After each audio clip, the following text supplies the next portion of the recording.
Business Pants. You know, watching you do that, like watching that come out of your mouth, it actually looks painful. I thought it was more like a delightful release for you, but it looks painful. Oh, I could go on doing that for at least 10 minutes. It feels good. I just, my face might be ugly. That's possible. Well, because that's what I am implying. Oh, that's Matt Mascardi. I'm Damien Morales. We are Free Float Media. This is Business Pants. Let me ask you this first before we get going. Are we broadcasting live to Reddit? No, we are not broadcasting live to Reddit yet. Well, I mean, we should be sad with our production assistant, Emma. Why are we not producing? Why is this not on Reddit yet? Why do we have to do everything? Oh, right, because we have no money and no one cares about us. That's right.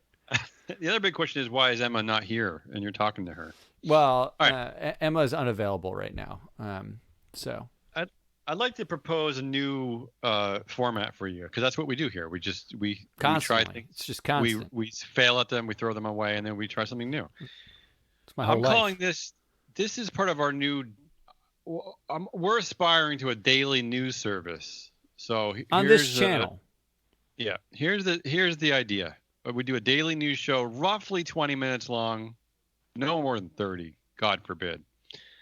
And the show is two that matter to us. Two that matter. Just two news stories that matter? Two that matter. I don't know. I don't like that name. That's a terrible name.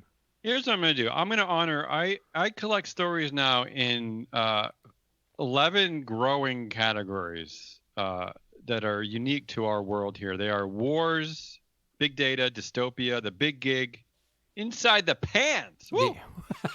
Apology tour, blowhard index, okay boomer, the children are our future, deep fake meat, CEOs rule, and of course stakeholders rule. So I'm going to honor those every day. We're going to pick two from each category, and we're just going to present them, and we're going to move on. I'm with this in theory, but I do want to tell people that as we're tinkering here, I feel exhausted already. This is supposed to be your news, and if you want long form commentary, we're gonna put that. Yeah, we're doing that on still. Another channel. It's a new show, and we're going to do the games like Good Game and Biz Nuggets and all the deep snark on potentially even another channel. We're just really what we're doing is expanding our empire. This isn't about this is about expansion. Well said. We'll label this as like when you go to the supermarket in your crappy neighborhood and they give you 3 offers of crappy salsa, mild, medium, or hot. This show is mild. Okay? Let me tell you what. I have not been sold hard on mild in a while, but you just did it. And let me tell you, there's nothing grosser than mild salsa at a supermarket. It's basically upchuck. Oh. All right. Ready? All right. Ready? I'll bell you in. Okay. Let's start with wars. Both of these stories are coronavirus related. That's the big war. The first one is from Mattel, Barbie maker company Mattel. The CEO said, toy demand has been more than we expected. Demand for Barbie grew by 50%. Wow. Now, wouldn't you have expected a high demand for toys when we're all home and depressed? Why do you think that the Mattel CEO was surprised by this? Are they surprised? And let me tell you, first of all, the Mattel CEO's name is Ynon Craze. I don't know. You know what I was disappointed to learn? I'm deep in on that name. The CEO of Barbie is a man. It just made me sad. You know the person who invented Victoria's Secret also a man, right? Like everything is a man. That makes more sense. Sort of the way it works. The other story in wars is that this is out of PricewaterhouseCoopers. They are saying that companies plan to continue shifting supply chains out of China under Biden or Trump. So the supply chain on the move. Do you believe this? Do you think it's really leaving China? I don't know. Well, can I ask a question about the toys? and the Yeah, supply sure. chain. So they are sort of, I view them as sort of the same war, because it isn't, the toy demand is on Amazon, right? And the supply chain to the entire world is increasingly Amazon. I know in 2017 the estimates of the toy sales on Amazon was like 4.5 billion, and I think they make 200 billion in revenue. So it's not like, it wasn't a huge chunk, but they ramped it up since then. And now that we're all stuck inside and we want our kids to go away, just buying crap is a good way to do it. But on top of that, Amazon is the supply chain. So I'm wondering how much Amazon's supply chain is shifting out of China, and that's what they're really talking about. Interesting. I feel like everything's about Uncle Hefe. Amazon. It's always about Uncle Hefe in the end. It will be for the next 20 years. Do you Let's think go it's over to that big long? data. Ugh, 20 years. Ugh. Big data time. Facebook, Google, and Microsoft are avoiding $3 billion in taxes that should be going to poorer nations, according to a new report from ActionAid. The line that struck me here is that multinational corporations are currently not required by law to publicly disclose how much tax they pay in some developing countries. Whoa, whoa, whoa, whoa, whoa, whoa. They don't have to disclose how much tax they pay, actually out of pocket pay, anywhere. So once again, like, it's really, there's a massive issue of disclosure. Like, it's so simple, but I feel like this just disclosure alone would help us. Not only would it help the world of ESG, but it would just help the world understand. But there is a disclosure problem, but they go beyond disclosure. There's also like the fact that accounting is fake.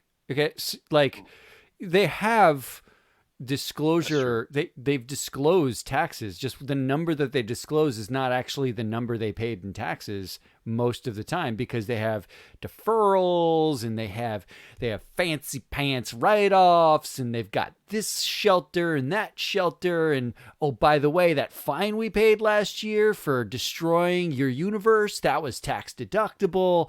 It's all fluffery. I mean, basically the tax disclosure is like a porn fluffer. It's like they don't really they segue.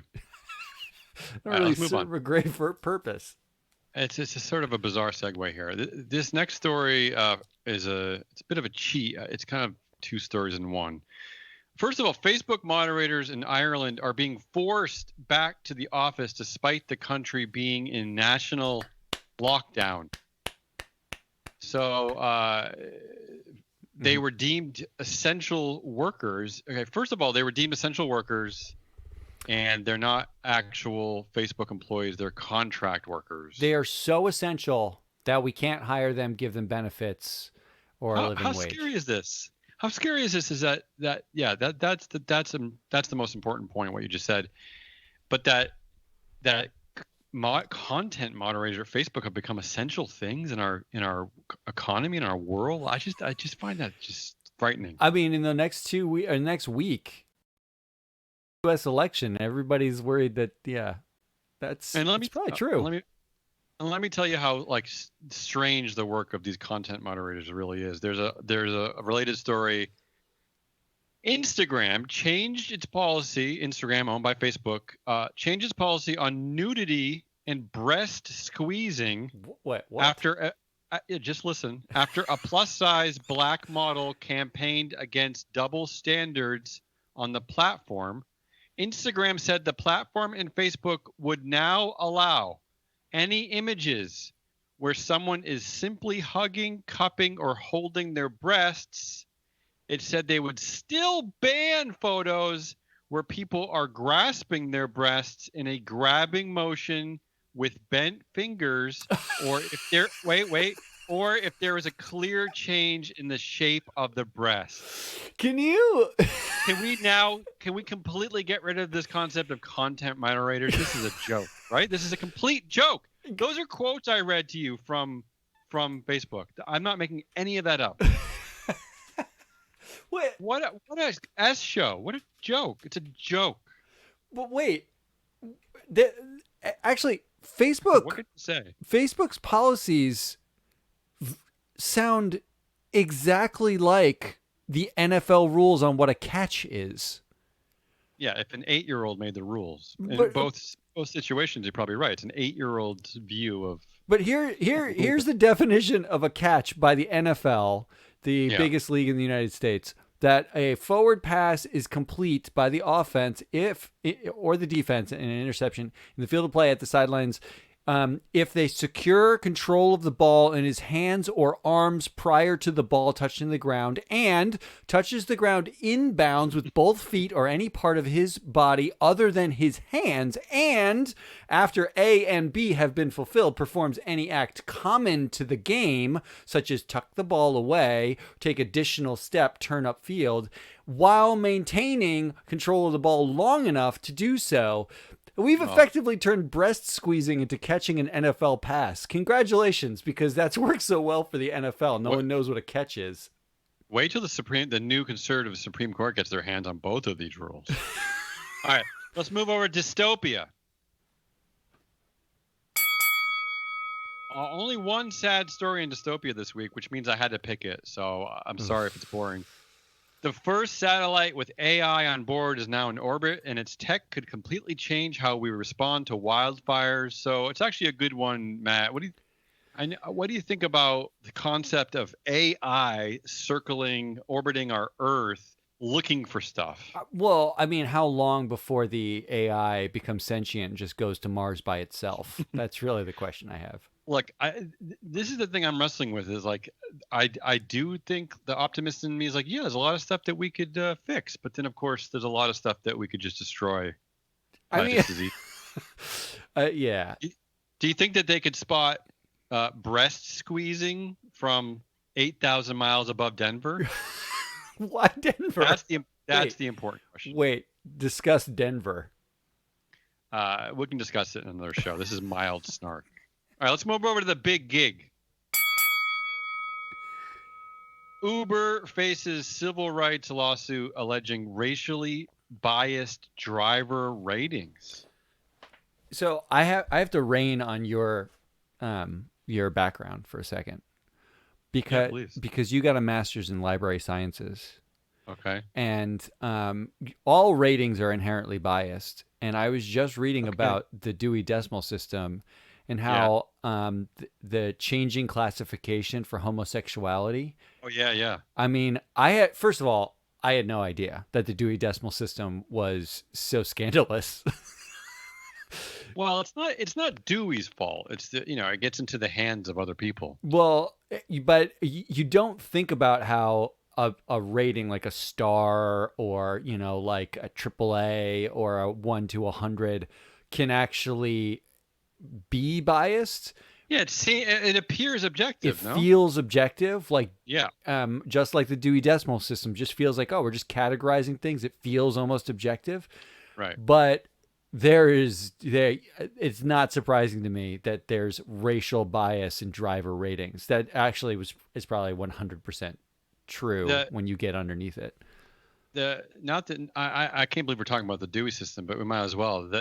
There's a parallel to the Dewey system to states' rights here in the United States because the Dewey system allowed local control over its subject headings, like in local libraries, whereas the Library of Congress subject headings did not do that. So you were allowed to have homophobic jerks relabel sections on homosexuality or whatever. Can I say for the record? This is the content you cannot get anywhere else. Let's move on.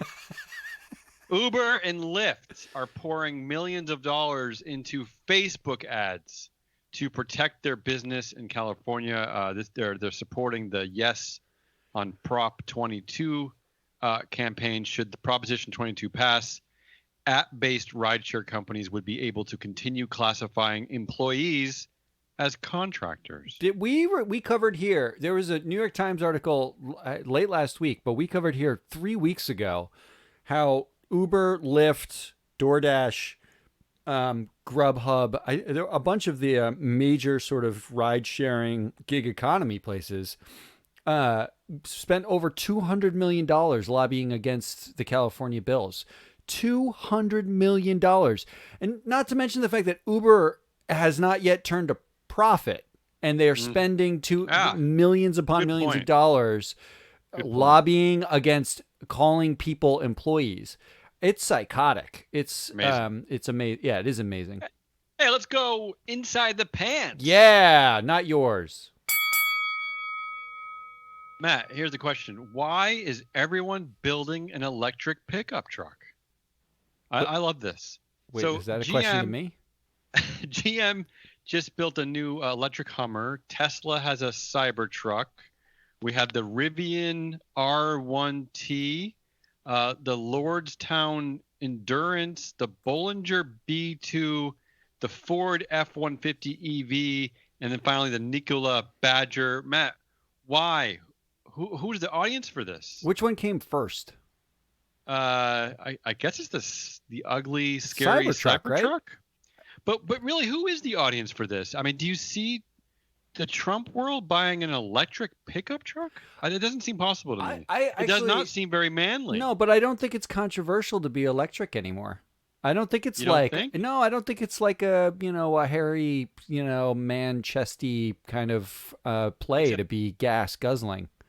except the one thing that Trump seized on in the last debate with Biden was about oil, about dialing back the oil industry for renewables. Yeah, but that's about they usually talk about that in the context of jobs, not the manliness of it. Well, And I think plugging in people your truck is not manly, Matt. I It couldn't be. if your truck can haul the same amount of stuff and it's No. electric and you pay less, I think it's No. I went to school in the Midwest. A man out there would be emasculated having to plug in his truck into his garage. Here's the deal, Right. though. Now Yeah. that man can plug his truck into his garage, pay less, and go eat his plant-based protein for dinner. No, get up. No. All right. Here's one up our alley. Australia's biggest companies are being run by a directors club. Study finds more than a third of vacancies on top 300 listed company boards are filled by directors of other companies. This is a preview of Free Float Media's research division right here. Yes. We have mapped 72,000 board members in the entire world who have 380,000 discrete relationships with one another. And we are able to show you communities and pockets of deep directors club handshake cronyism in the world of board directorships. Wait for it. It's coming. Let's move on to the apology tour. Here we go. Here's the Boeing. Boeing is our most famous denizen of the God, I apology miss tour. Boeing. American Airlines plans customer tours of Boeing 737 MAX to boost confidence in the jet. So American Airlines is planning to fly the 737 MAX, which is the scary plane that went down twice, and they're planning on boosting confidence by holding tours. So Can you but imagine? but ostensibly while it's on the ground. Yes. Can you imagine walking through and being like, "Oh, that plate looks a little bit loose there. I don't want to get on this one." Like, What's what? that proof? What is that? But it'd be like if you took me to your back deck and said, we're going to launch this into space, but look how safe it is right now while it's sitting on the back of my house. Well, the tour they need to give is the tour of the Boeing leadership. Yeah, and the new figure out where all those morons came from. Yeah, that we didn't pull our new CEO from a big bag of old musty directors. That's ridiculous. I'm sorry, but you're never going to prove to me the plane is safe because it's sitting in a garage. So you're saying that you won't go on the tour, or you will go on the tour? Oh, look, the seats are blue now. All right, finally in the apology tour, this one keeps coming up. I hate that this story keeps repeating itself, but we've covered this early in the year.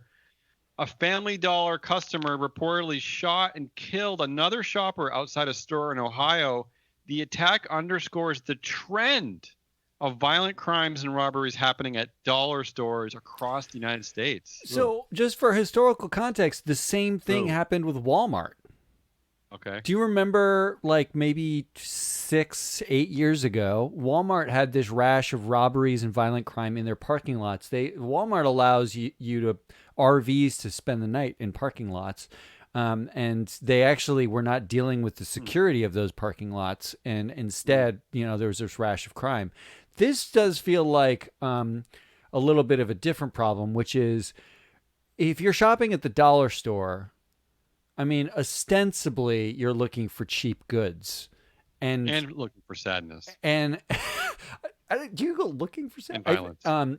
but I do feel like the frustration with your ability in this the economic frustration, coronavirus frustration, whatever it is, bubbles over at a place like the dollar store parking lot, where it's not exactly a place where people go to tailgate, hang out.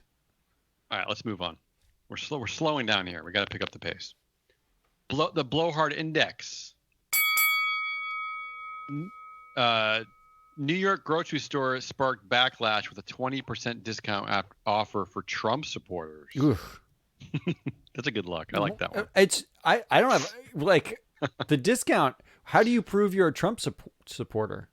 I just the orange look on your face. Do you have to wave a MAGA flag when you walk in? How does that work? Speaking of Trump supporters, they did a poll on investors, right?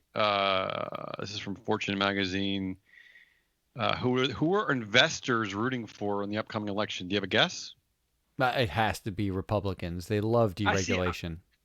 See, this surprised me, and I guess I'm always stupid, but yeah, they're supporting Trump 54 to 42. This despite a recent Goldman Sachs report that finds that a Democratic majority in the White House and Congress is more likely to juice the U.S. and global economy in 2021. So that all this is telling me that investors don't care what Goldman Sachs says. I just saw a study that said a Democratic, after in election cycles only, when a Democrat is elected, the markets tend to actually go up in the first year of a Democratic president by 12% and by 1% for Republicans. So, and that's like dating back 50 years. So, because they're usually cleaning up the mess of a Republican I feel like everyone's been gaslit to think deregulation actually is good for markets, but turns out maybe progress is good for markets. Eesh. All right, let's move on. Okay, Boomer, the children are our future. Yes. This is my favorite category now, by the way. Media executives are finally accepting the decline of cable TV as they plot a new path forward. We did it! We convinced them! Can you believe that young people don't want to have cable TV? I'm just shocked by this. I predicted here last year that they're going to want it going forward, because now you've got Peacock, the worst named thing in the universe, CBS, Access, NBC's got some other thing, it's HBO like Max, HBO Max, Disney Plus, Hulu Plus, Fox Plus, whatever they are all. There's 40 of them now, and now I just wish I had a box that got all my channels. All right, moving on. I picked this story because this is what it comes to in this industry. It's not about selling their food; it's about everything else. McDonald's is hosting a music festival. No, come on. As the fast food giant tries to win over younger customers. It's like our food's not going to win them over. What else can we do? Well, maybe the sexual harassment lawsuits won't win them over, and the Me Too, culture that they have there won't win them over. So let's just get Travis Scott on board and throw a music festival. No one will pay attention, and it's working. They're actually selling more. It drives me bonkers. I don't know what do you have to do? What do you have to do in this? What do you got to do? Ugh. Let's stay talking about fast food and move on to deep fake meat. Burger King's new 2021 restaurants will have food lockers, conveyor belts that deliver Whoppers to your car, and modern minimalist dining areas. I only bring this up because I'm curious, like 3 years from now, I wonder what post-pandemic changes that companies made are we're going to be laughing at. Do you think conveyor belts that deliver Whoppers to your car will be something we'll be laughing about? No, I think the lasting legacy of coronavirus is no human ever wants to interact with another human again. I prefer I prefer if they shot burgers out of a cannon into my car. Even a conveyor belt's too close. Here's the next story. If you say canceled clown 3 times in a Burger King restroom in Sweden, The lights dim and Ronald McDonald appears in the mirror. I gotta hand it to Burger King. Like, so McDonald's, this is what McDonald's does. They do sexual harassment, racial discrimination. Yeah, not bad. You know, their CEO has affairs with people and then walks off with $50 million, all kinds of heinous stuff. Burger King seems to be having fun in the meantime. Burger King. No, I think you got to hand it to Sweden here, not to. All right, let's move on. CEOs rule. We have 2 more categories. And we're basically out of time. CEOs rule. They do. Elon Musk Yes. is set to receive the 4th tranche of his Tesla compensation package worth $3.5 billion. Oh my God, he's getting another 8.4 million shares. It's really enough already. I feel sick by all this. Paid to be a libertarian. Look, he hit his thresholds, and they were not easy thresholds to hit. My question to you is: do they get in the S&P 500 now? All right. Here's the last story in CEO's rule. I just like the sound of this story. Former Starbucks CEO Howard Schultz once reportedly advised Adam Neumann to stop growing WeWork so quickly and fix its problems. Neumann responded, "F that." Yes. Yeah, why listen to the Starbucks CEO? What does the Starbucks CEO know about phenomenal growth? Look, Adam, Really? Howard. Starbucks, what do you know? Well, Howard, just dial it back first of all, because guess what? Adam Neumann only had to work for like 4 years to become a billionaire, where you're still working. So who won that exchange? All right, let's end the show with stakeholders rule. The first story is about how to hold the corporate world accountable. I pulled this one because we talked about the big antitrust lawsuit against Google. And did you know that Google has been celebrated as a leader in stakeholder capitalism? By Alphabet. Who? Wait a minute. By who? Wait, let me finish. Alphabet ranked 5th out of over 900 companies in Just Capital's recently released list of businesses that excel in addressing the needs of workers, consumers, communities, and the environment. Your workers? Workers was listed there, right? Yeah, it was listed. So was it the contract workers, or did they not qualify? Or maybe it was the women that got sexually harassed by those. You're lucky. Those You're directors. not wrong. You're not wrong. I just wish they had targeted Facebook first. Finally, our last story of the day. Joe Biden is doubling down on raising the minimum wage to $15 an hour. I feel like they talk about the story every year for the last 40 years. Yeah. It could bump paychecks for over 27 million workers.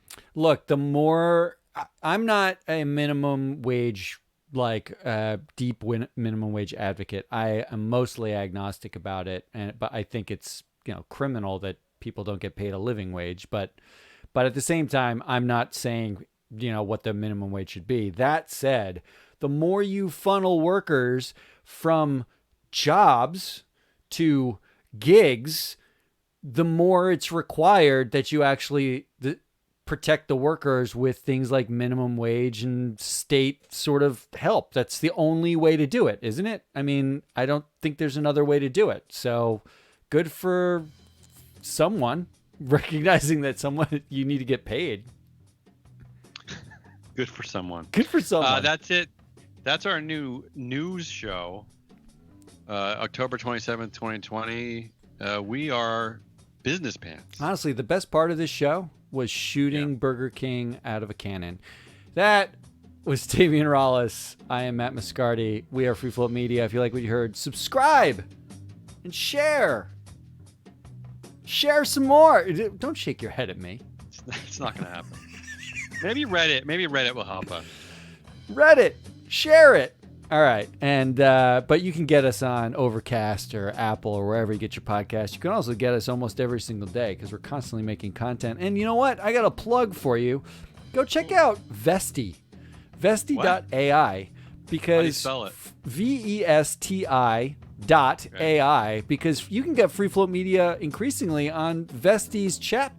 Whoa. Yeah. Oh, that's right. It's another so somebody place. does love us. Someone does love us, even if it's not our listeners or viewers. So I'm For glad. now. I should say for now. glad I love it- us now. I'm glad it's somebody. Otherwise, we'll be back at you when? Tomorrow? More. Doesn't matter. More. We'll have more In the soon. future. In the future. Welcome to the future. Thanks, Damien. Thanks, man.